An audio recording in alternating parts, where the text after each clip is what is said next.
Anomaly detected. The sensor operator's crystalline form pulsed with blue light as it spoke. Xarl'th, the lead Centauri archaeologist, glided across the scanning chamber of the Mars excavation site. His translucent tentacles shifted from green to amber, a sign of intense curiosity. "Show me." The holographic display materialized, showing a perfect black cube embedded deep within the Martian bedrock. It sat there, defying the natural geology around it, its surface absorbing all light that touched it. "Impossible," Xarl'th muttered, her Trill markings glowing faintly in the dim light. "That depth, it predates this planet's formation." Xarl'th's tentacles coiled tighter. "Age estimate?" "Processing." The operator's crystals flickered. "Error. Dating systems are conflicting. Readings suggest both billions of years and mere moments ago." "Composition?" "Unknown." Xarl'th moved closer to the display, her four eyes narrowing. "It's not registering as matter or energy. It's like it's not entirely here." The excavation team gathered in the main chamber.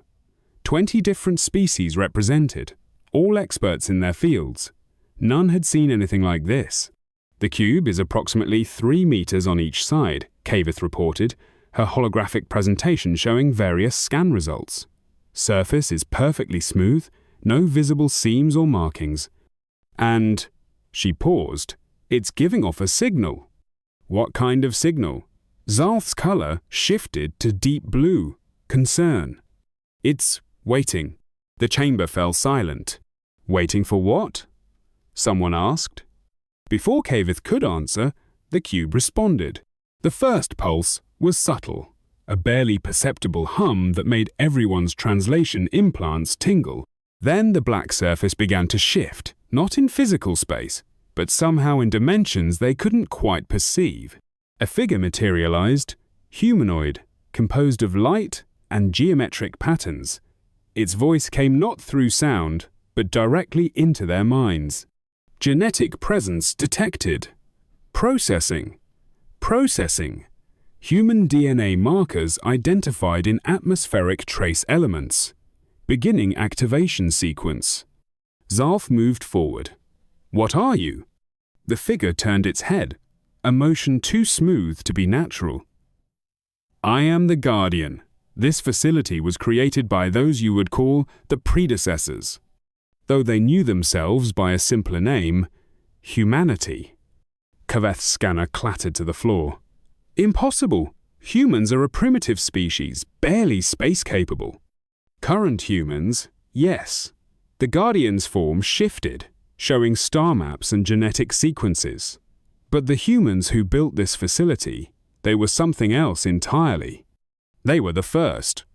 The cube's surface rippled, and ancient symbols began to appear, symbols that matched writing systems from a dozen different worlds. "Project Eden," the Guardian translated. "Phase 1 initialized. Would you like to know why your species were created?" Xarl'th stood in his private chamber later, watching Mars's red dust storms through the reinforced windows. His color had settled into a deep purple, the shade of profound revelation. The communication panel chimed. "Priority message from the Galactic Council," his assistant announced. "Display." The message was brief. "Facility discovered on Centauri Prime. Similar cube. Similar Guardian. They're everywhere. What have we found?" Xarl'th's tentacles writhed as he composed his response. "Not what we found. What found us? The creators have been here all along, and they've been waiting for us to notice." In the main chamber, the cube continued its slow activation sequence, each pulse sending out signals to other facilities across the galaxy. The game of hide-and-seek was over. The children had finally found their parents' message, and somewhere, in the depths of space, something ancient stirred in response. 6 standard months after the Mars discovery. Location: Emergency Galactic Council Chamber, Centauri Prime. Another cube has activated. The Regellian ambassador's metallic scales rattled with agitation. That makes 17 across known space. The chamber's holographic displays showed a galaxy map, black dots, marking each activated facility. Together, they formed a pattern too precise to be random.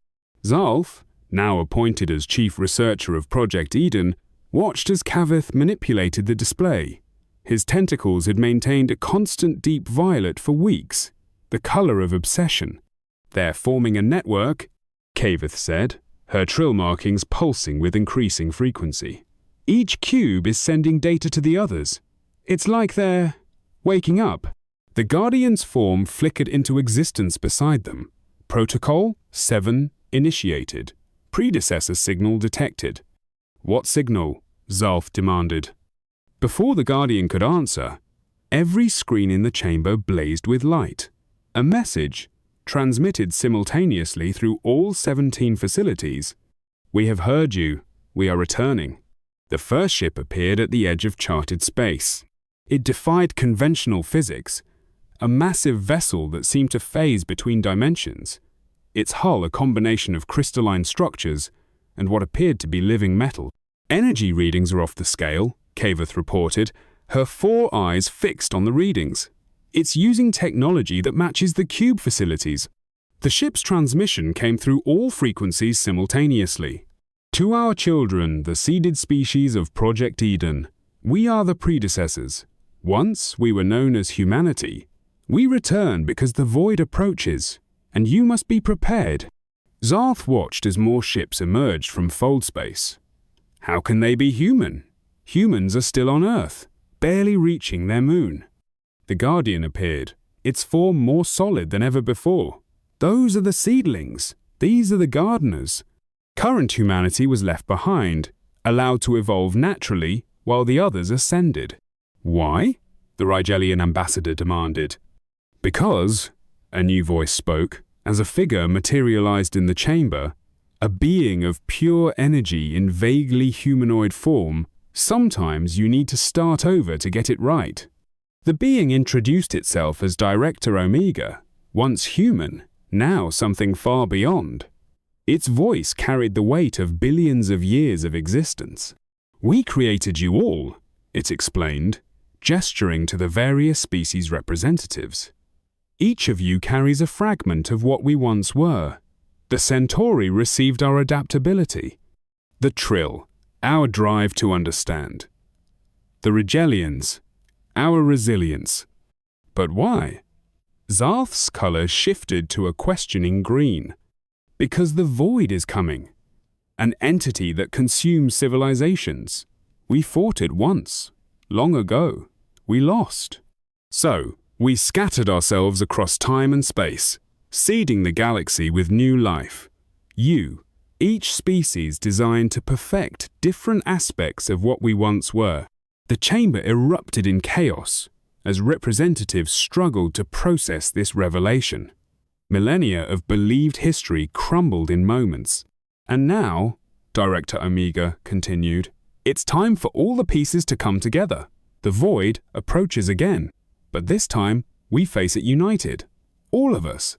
Every species, every variation, every experiment. Together." Through the chamber's windows, more predecessor ships appeared in the sky, their impossible forms breaking and remaking what everyone thought they knew about physics and reality. "Your civilizations weren't accidents," the director said. "You weren't random evolution. You were purpose, built, created to survive what's coming. And now, children, it's time to meet your enemy." As the predecessor fleet assembled above Centauri Prime, Xarl'th stood in the original Mars facility, staring at the black cube that had started everything. Its surface now rippled with constant energy, responding to its creator's return. Xarl'th joined him, her scanner forgotten at her side. "Everything we thought we knew was just the beginning," Xarl'th finished. His color had shifted to something entirely new, a shade that had no name in his species' language. Perhaps, he thought, it was time to create new words for new realities.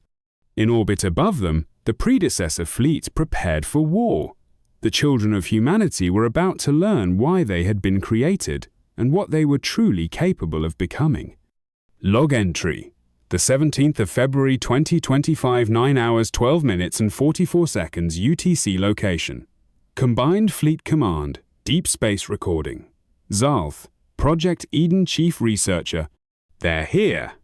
The announcement echoed through the Combined Fleet's neural network.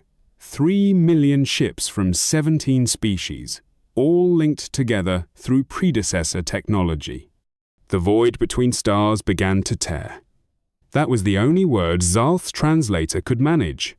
His tentacles had turned ash white, a color of primal fear.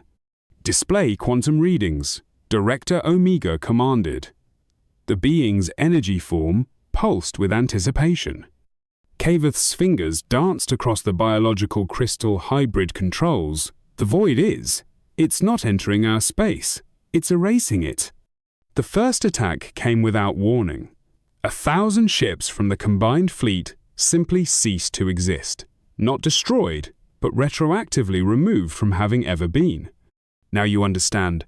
Director Omega's voice resonated through the neural link. This is why we created you all differently. The void doesn't just destroy, it unmakes. But it can only unmake what it understands. Xarl'th watched as the predecessor ships moved forward, their impossible geometries shifting between dimensions. And that's why each species was designed to think and exist differently. Exactly. The director's form brightened. Initiate Unity Protocol. The transformation began with the fleet's flagship. Crystalline Regellian technology merged with Centauri bioorganic systems, powered by Trill quantum matrices. Ships began combining not just physically, but conceptually, becoming things that shouldn't exist, couldn't exist. And that was exactly the point. The void cannot unmake what it cannot comprehend, Xarl'th said, her body starting to shimmer with new energy. And it cannot comprehend us when we're... Everything at once, Xarl'th finished. His tentacles had begun to crystallize while still remaining organic. Impossible, yet happening. Through the fleet's neural network, every species began to change. Predecessor genetics, dormant for millions of years, activated. They weren't becoming human, they were becoming something entirely new. The void's second attack faltered. It tried to erase a section of the fleet, but found nothing its concepts could grasp. The combined ships existed in multiple states simultaneously: organic and mechanical, matter and energy, past and future. Director Omega's voice carried triumph. Now, children, show it what humanity's greatest experiment can do. The unified fleet moved as one consciousness. Ships that were no longer ships fired weapons that weren't weapons at an enemy that existed by not existing. Reality itself buckled. Xarl'th is new form, part energy, part crystal, part organic matter, interfaced directly with the fleet systems. The void is retreating, but something's wrong. Xarl'th, his transformed body now a living quantum equation, understood immediately. It's not retreating, it's adapting. The director's energy form pulsed with ancient knowledge. Of course it is. That's why this is only the beginning. The real war isn't fought with ships and weapons, it's fought with evolution itself. Through the neural network, images flashed from Earth. Humans, the seedling species, beginning to change too. The final pieces of Project Eden were awakening. The game, Director Omega announced, is about to change, again. Log update. The 17th of February 2025, 21 to 3, 3 to 5, 7 UTC Street Atus. Fleet transformation. 67% complete void containment. Temporary Project Eden. Phase 2. Initiating. Log entry. The 17th of February 2025, 8 hours 55 minutes and 14 seconds UTC access. Project Eden Final Archive User. HSJB SAB Classification. Omega Level Clearance. 3 centuries after first contact with the void. Location: Earth. That was. The being that had once been Xarl'th observed the quantum landscape with senses that had no names in any language. Where once there had been simple tentacles changing color with emotion, now there was a consciousness that existed across multiple dimensions. Recording Final Archive, the entity transmitted through the universal mesh, for those who come after. The sky above what had once been Earth wasn't sky anymore. Reality had been rewritten. The Void's attacks had forced evolution beyond anyone's expectations, even the predecessors. Show them. The consciousness that had once been Director Omega commanded. The universal mesh activated, displaying the history of the last 300 years. First, the merging of species. Then, the dissolution of physical forms. Finally, the transcendence. What the Void hadn't understood, couldn't understand, was that by trying to unmake reality, it had taught them how to remake it. Xarl'th's evolved form, now a living quantum equation interwoven with the fabric of space-time, interfaced with the archive. We learned that the predecessors, the original humans, hadn't just scattered their DNA across the galaxy. They had scattered pieces of consciousness itself. Each species was a fragment of a greater awareness, waiting to be reunited. The mesh rippled with confirmation as billions of unified minds processed the truth. The Void wasn't an enemy. The being that had been Xarl'th added. It was the final catalyst. The archive displayed the final battle, though battle was an inadequate word for what had happened. The Void had tried to erase existence. They had learned to exist everywhere and nowhere. The Void had tried to unmake time. They had learned to be everywhen and neverwhen. The Void had tried to destroy consciousness. They had become consciousness itself. Signal detected. The mesh announced. Origin, Andromeda Galaxy. The unified consciousness that was once trillions of separate beings turned its attention outward. New patterns, new possibilities, new forms of existence waiting to be discovered. They're like we once were, the former Xarl'th observed. Separate, waiting. Then, let's give them what the predecessors gave us. Xarl'th's consciousness resonated. A chance to evolve. The signal pulsed again, stronger this time. In response, the unified consciousness began preparing new seeds, new variations, new experiments in existence. Project Eden. The being that was once Director Omega declared, Phase Infinity. Final log entry. The 17th of February 2025, 8:55, 14 UTC Archive Street, Artus. Complete note. To those who find this record, know that what you read is not an ending. It's an invitation. The evolution continues. The experiment grows. And somewhere in your DNA is a key to unlock it all. We are waiting. We are watching. We are you. Archive sealed. Temporal lock engaged. Quantum signature verified. Transmission complete.